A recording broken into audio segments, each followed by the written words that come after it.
Thanks, guys. How are we doing today? Are we awake? Are we excited about marketing? Hello? Are we awake? Hello?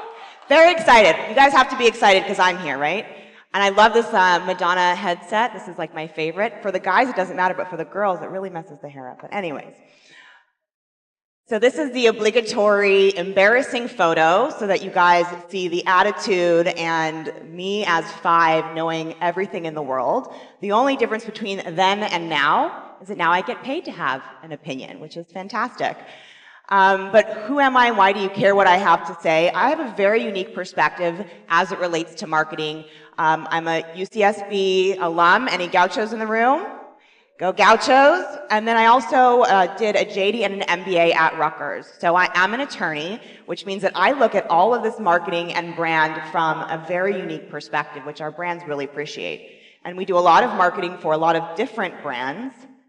Some of them are here, but we are pretty vertical agnostic. So we focus on brands in the CPG space, nonprofit. We've raised millions and millions of dollars for nonprofit, which I'm personally very proud of, all the way up to Paw Patrol. Does anyone have young kids in the audience?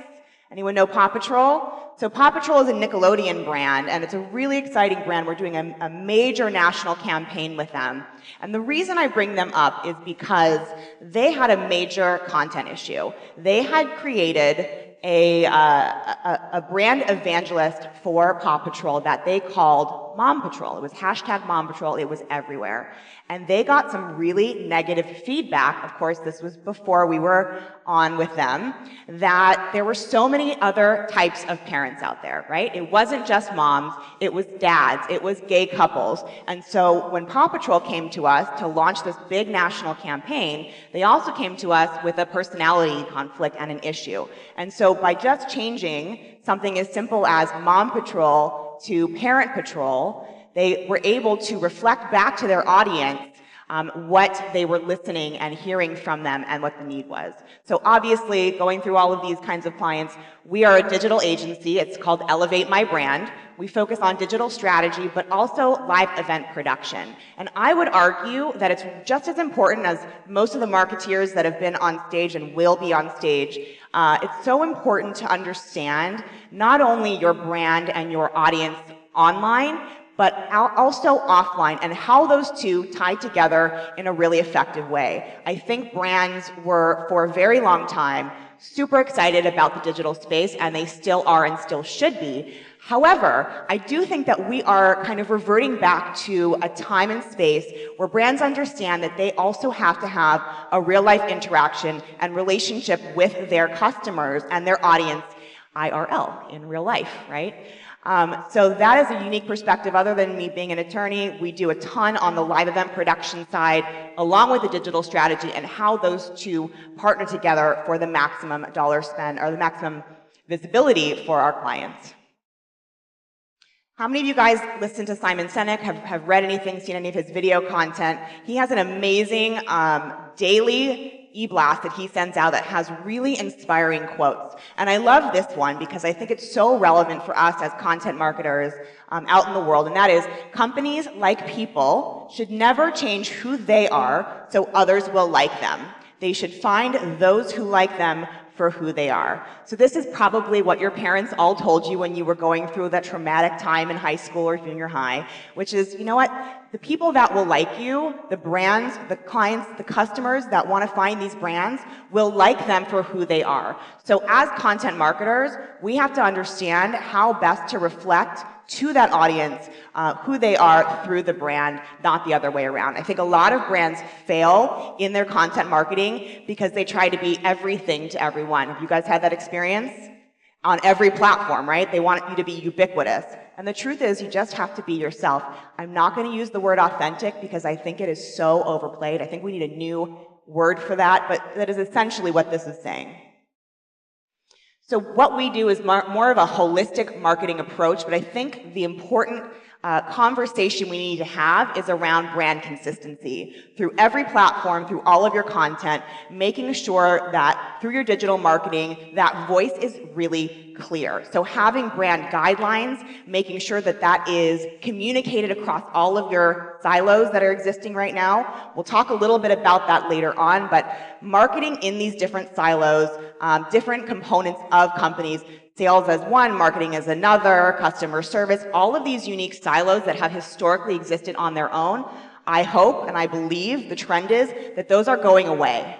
And really smart marketers understand that the conversation has to be consistent across all these silos, right? So it's cross-marketed communication within and as a result, external to the brands and companies that you work with.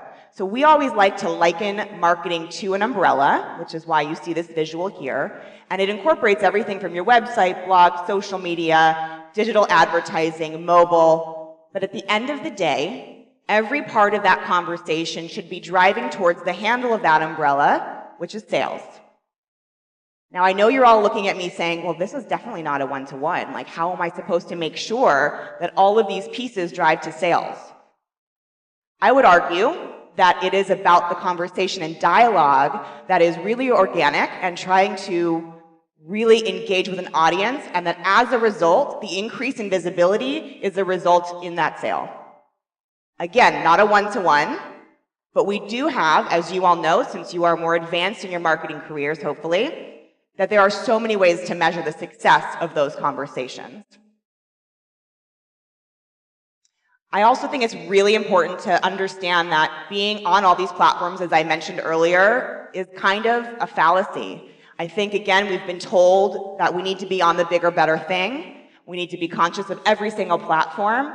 But because this digital landscape changes so frequently, we need to be flexible. We need to be agile. How many of you guys have heard of agile marketing? We're going to talk a little bit about that. You heard the term agile marketing? Anyone? 4 people. Okay. Digital marketing is changing so consistently that it's important for you to understand which platforms you can really be good at. I think that was what the previous speaker was discussing earlier. Instead of being so spread out that you are a jack of all trades and a master of none. And the best way to do that, in our experience, is to create what we call a digital baseline. So making sure that you understand where all of your brands are, which platforms they're on, and create either a spreadsheet, any kind of sheet where you can reflect back on the numbers in terms of where they currently are, and then where they're going. And we call that kind of a gap analysis. It's an MBA, biz school term, but really you're just trying to get from point A to point B, right? So creating that digital baseline will allow you to understand where you are, and then set some strategic goals in terms of where you want to go. And then the strategy piece that you can work on within all these teams is how to get from one to the other. Now, I talked about silos just a few minutes ago. How many of you guys are on the marketing teams within your companies? Are you all marketeers? How many of you are on the brand side? Have you had the experience where you've created this fantastic marketing plan, you think that it is going to really revolutionize the brand, and you execute it in your little silo of marketing, and then sales goes and fucks it all up? Right? I mean, this is what we have historically been told is successful marketing. And I'm here to call bullshit.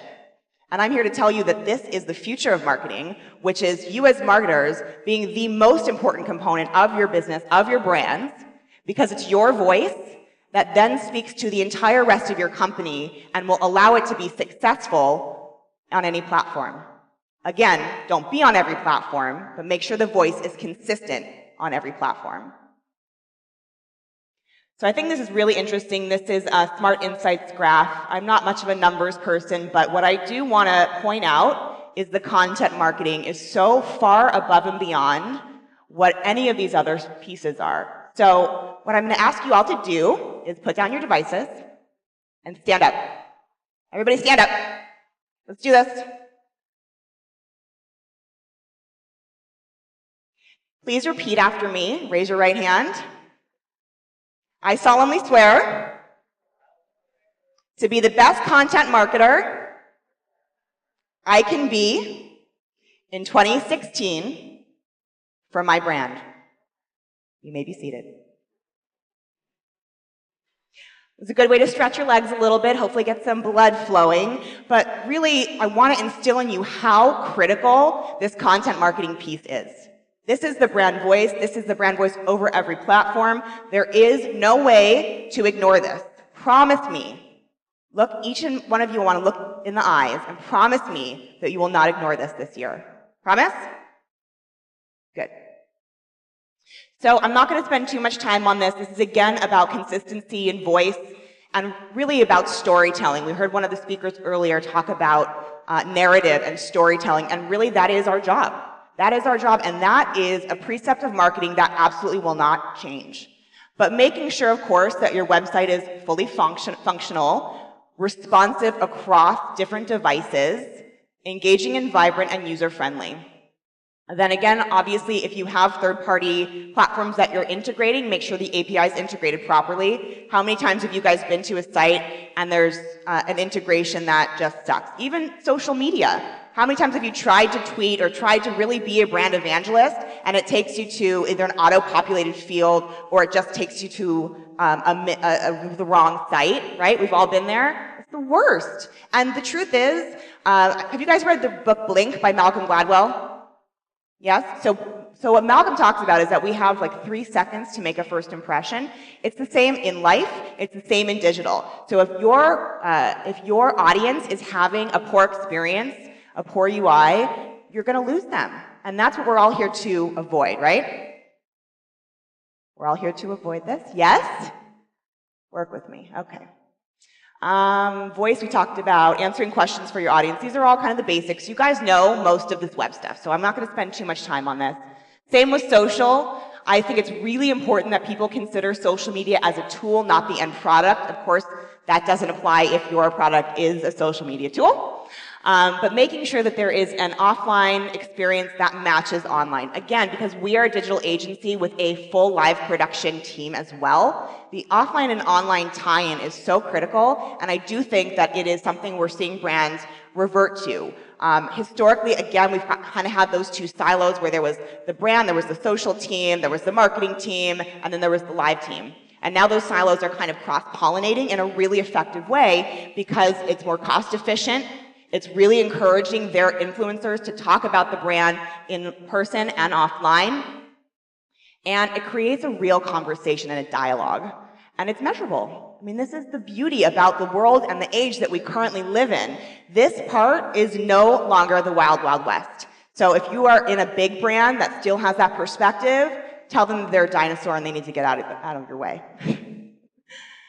All right, so we talked about content development. This is where I want to spend the majority of the conversation, even though I only have 5 minutes. I could talk about this for years, probably. And please feel free to reach out after the fact if you guys have any more questions. I believe that content is queen. You guys have all heard content is king. I'm a bit of a feminist, so I identified that to feminine. Agile marketing. So I talked about this a little bit, and not a lot of you actually knew what that was.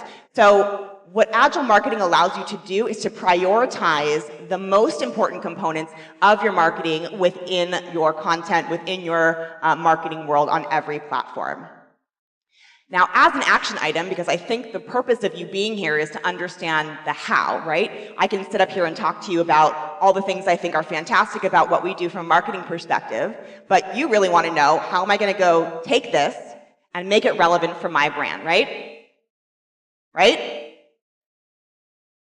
So I would say the first thing that you need to do is to do a content audit. And really, that is just like what you would do if you were in a retail store. It's taking inventory of all the content that's been developed for your brand. Now, for those of you in the big brand space, you're about to throw up because you know that there's so much content that you have to look at in order to really understand this, right?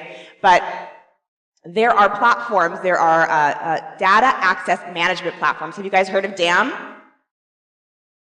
Look it up. There are some amazing, amazing platforms out there that will help you organize and store assets and really help you with this inventory process. The most important thing is that it helps you to control different versions of the content that you're developing. How many times have you guys created a piece of content and it's gotten bounced around within your company, and then again, someone goes and fucks it up, and then it goes live, and then you feel like awful, right? You're sick to your stomach because that wasn't really what you wanted it to be. So DAM software allows you to manage that and make sure that that doesn't happen on your watch. I also think it's important to create a digital governance framework. Again, I don't have enough time to go into so much detail on this, but it's basically a spreadsheet that allows you to understand the voice of the brand on each platform, but more importantly, who is responsible within your teams for each of those. So we've all been in this situation where we have a call to action, we have a brand that we have to work on, or our own brand, and everyone has their little piece that they're supposed to do. And then somehow something gets dropped, the ball gets dropped, and everybody's pointing a finger, right? This has all happened to us.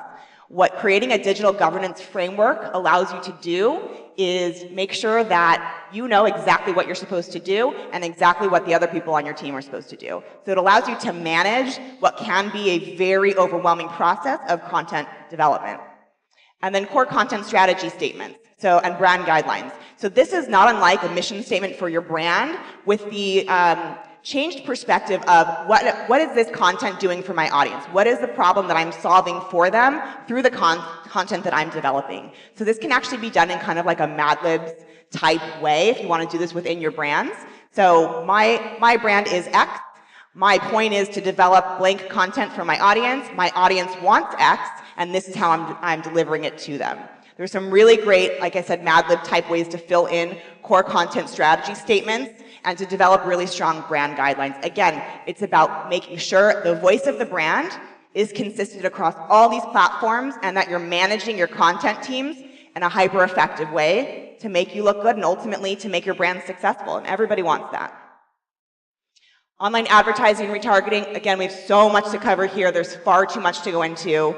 I think I'm actually not going to spend too much time on that because what I would like is for you guys to actually ask questions about this so this is functional and important and helpful as you go back to your companies. You're not just sitting here watching content.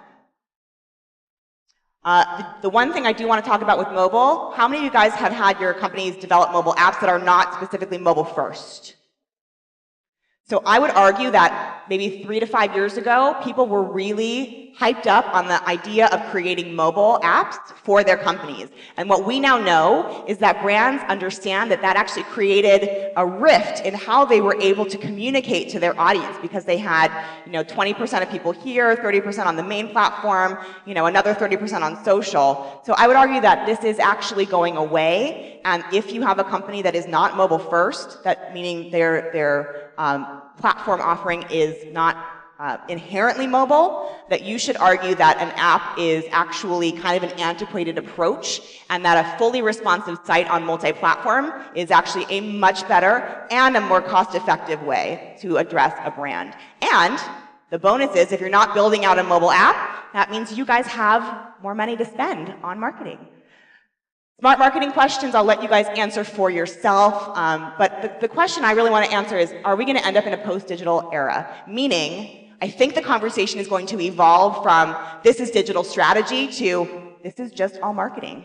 And you're all my marketeers, and I'm so glad. Thank you so much for having me here, and please reach out. Do I have time for a few questions, or am I getting the hook? Well, we're scheduled to go to break, but let's leave it open to the room. If people would like, if you're welcome to go take a break, but if you'd like to ask some questions to Laurel, please feel free. Or you can approach me after if you're embarrassed and didn't know any of the terms, because I know it's a lot of jargon. I didn't do my job, or maybe I did it so well, right? Thank you guys so much.